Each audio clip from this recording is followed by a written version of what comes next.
Today we are going to solve counting rooms problem from CSES. It's a graph algorithm problem. It is the first problem of the graph algorithms topic, and it is really easy. The problem states that you are given a map of building and your task is to count the number of its rooms. The size of the map is n cross m squares, and each square is either floor or wall. Floor is dot and wall is hash. You can walk left, right, up, down, left, right, up, down through the floor squares. But I need to print the number of rooms, meaning the number of rooms will be, what is a room?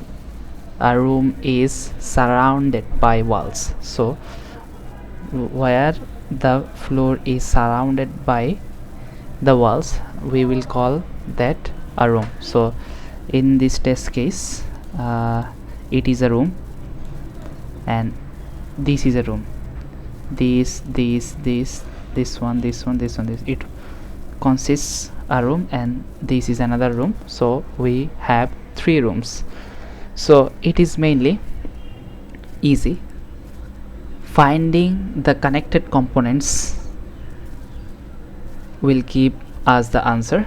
So we can only traverse in 4 direction, left, right, up and down, and we can traverse only if it is a floor. So finding the connected components will eventually give us the number of rooms. So simple DFS will find our answer, desired answer. Okay, so how can we find it? Now int nm, we take the nm input, then take the grid, and this is the answer. So we will calculate the connected components. If the grid of ij is a floor, then we will call a DFS, and definitely it should not be visited. So we will change that in the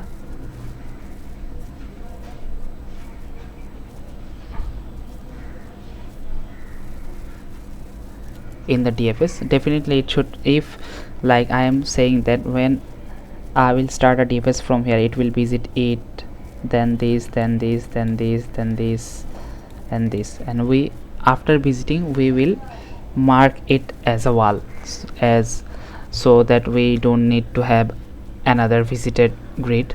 You can take another visited grid while visiting, you will just mark there one. It can also be a method of solving it, but as we want to be memory efficient, so I don't use another visited array list. I just marked the grid of floor as the wall, so next time it will not visit it. So how can we DFS? If when I will go to a floor, I will mark it as wall, so that next time it will not visit the floor again. Then